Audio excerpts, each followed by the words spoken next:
Hey there guys, Next Striker here, back again for another video, and today we're going to be discussing the most overpowered character in Dragon Ball history.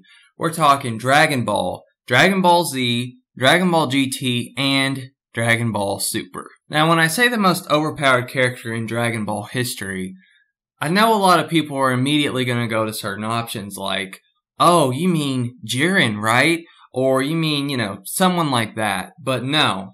Oob is the most overpowered character in Dragon Ball history, and here's why. So, these other characters that we've had throughout the series have become increasingly overpowered with the more arcs we get. Obviously, because the power just has to keep going up and up and up. Otherwise, what would be the point? That's kind of what Dragon Ball's been. It's like the trend of Dragon Ball and really just anime in general. So, some might say, well, Zeno is the most overpowered character because, the Omni King just does whatever he wants and can eradicate everything. But, that's, to say that he's the most overpowered, obviously he can erase everything, but that's just his role. It's not really overpowered, it's just that's what he is. Same with, the Grand Priest and the Angels, all those characters, they're set up in roles. That's what they're supposed to be. It doesn't feel unjustified to say, oh, Whis is powerful. Well, gee, he's an angel to Beerus. Of course he's going to be powerful, The same with the Gods of Destruction. They're not overpowered. They're just powerful. And that's their role in the series. But Oob is ridiculously overpowered. Because this guy has, no fighting experience. No training. And yet he throws hands with Goku at the end of Dragon Ball Z. Now, of course, back then, when Dragon Ball Z ended, Goku was still really powerful. He was a Super Saiyan 3, fought against Kid Buu, a very powerful guy. 10 years passed, of course, Goku's even more powerful than he was. But we didn't know about all this super stuff, and now it's kind of been thrown in there as a retcon in a way, that this is the hidden gap that we never got to see. And Goku has gotten so tremendously broken powerful that it's kind of ridiculous. To the point where now he has Ultra Instinct and he's fighting against all these people from different universes. He's literally fighting people that are stronger than Gods of Destruction. So keep that in mind, okay? He's fighting people that are stronger than Gods of Destruction. Or, in Toppo's case, he is the new God of Destruction, apparently. And Vegeta beat him. And, well, I'm just going to say Vegeta's weaker than Goku because he typically is. I'd say they were pretty much on par when they're in the Super Saiyan Blue forms or whatever, but when Goku goes Ultra Instinct, it's a whole nother story. And I'm recording this before we get to see the mastered Ultra Instinct form that everyone's hyping up, but obviously it's going to be a more powerful, ridiculous Goku. And the fact that we have Goku, who is just this ridiculously overpowered and broken, going up against Oob in the last World Tournament of the series, and Oob hurts Goku and throws hands with Goku. Now, granted, it's base form Goku, and I would imagine that, at least in the beginning of the fight, Goku's going easy on him, but Goku definitely gets into that fight pretty well, and this is Oob who, guys, he has had no training. He has no experience at all, and he's this ridiculously powerful just because he's the reincarnation of Buu. Not only is he the reincarnation of Buu, this guy is stronger than Buu. Straight up more powerful than Kid Buu ever was. It's ridiculous. The fact that, people say, well, base form, he couldn't be that strong.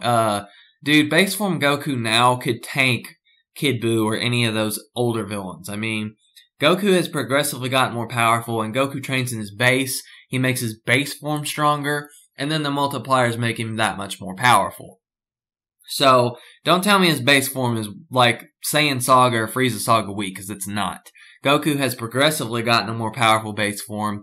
This is clearly visible in Dragon Ball Super, when Vegeta gets, possessed by that water, that mist, whatever that stuff was that made him purple, the purple clone. It took out Super Saiyan 3 Gotenks, and he wasn't even transformed, so that was the base form Vegeta, probably weaker than normal Vegeta, and he took out Super Saiyan 3 Gotenks in his base form.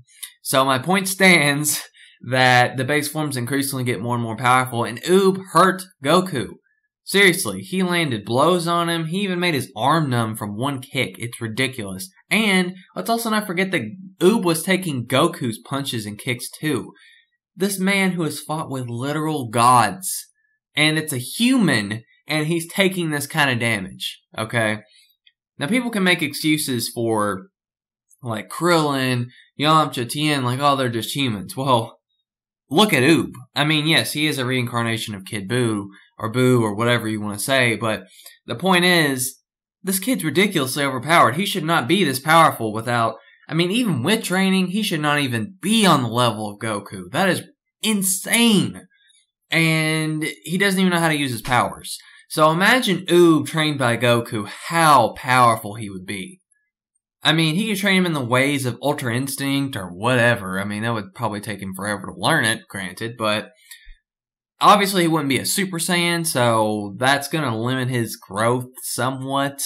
I don't know if there'd be some sort of Majin equivalent, but the point is, Oob is just insane. And the fact that no one's really pointed this out is actually kind of baffling to me because, you know, obviously the Goku versus Oob takes place at the end of the canon series, which Super is considered canon and GT is not considered canon.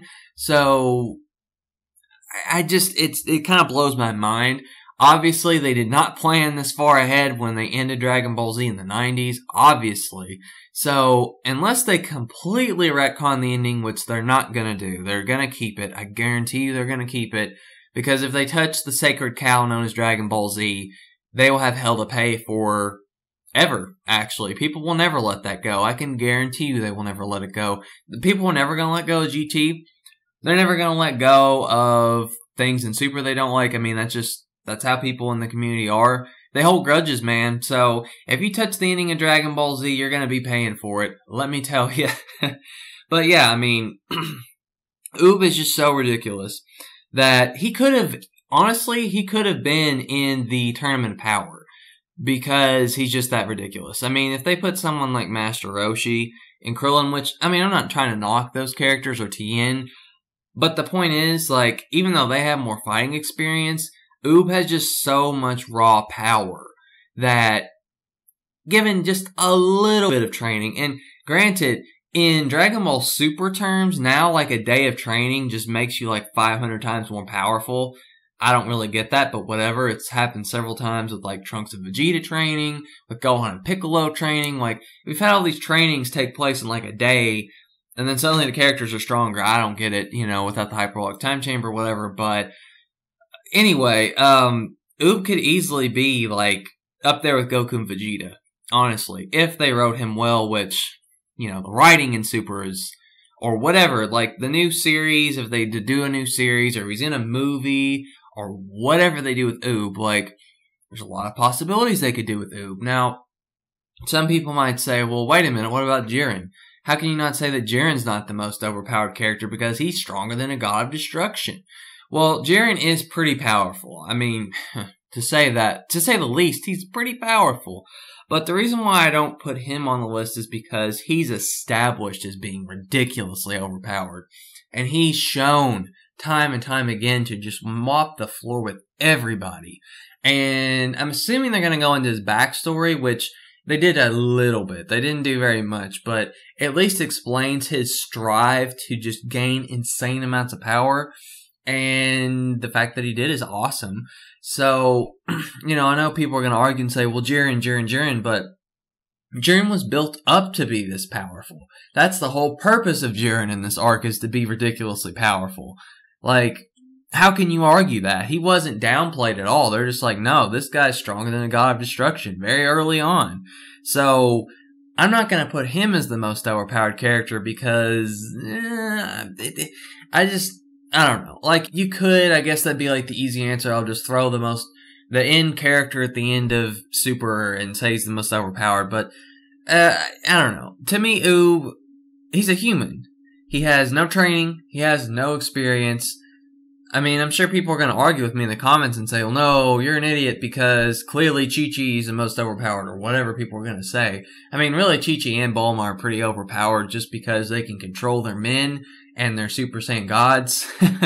But, you know, that's obviously a joke. People don't take it serious. I know people with the pitchforks in the comment section, these anime things. But anyway, without a question, Oob, easily the most overpowered. Unlike the other characters in the series, he doesn't have a godly role. He's just the reincarnation of Boo. I mean, heck, Frieza shouldn't have been as powerful as he is, and look at him, right? If Cell came back, he would be just ridiculous too, I'm sure. But the point is, like, if they reincarnated someone like, if Piccolo came back and he was the reincarnation of King Piccolo, which he is, and he was like on Cell's level and Dragon Ball, that would be overpowered. That's kind of where I'm getting at, if you guys feel me. So, anyway, I hope you guys liked the video. Leave your thoughts down below. If you like it, thumbs it up, and subscribe for more. That's all for now. Catch you guys later.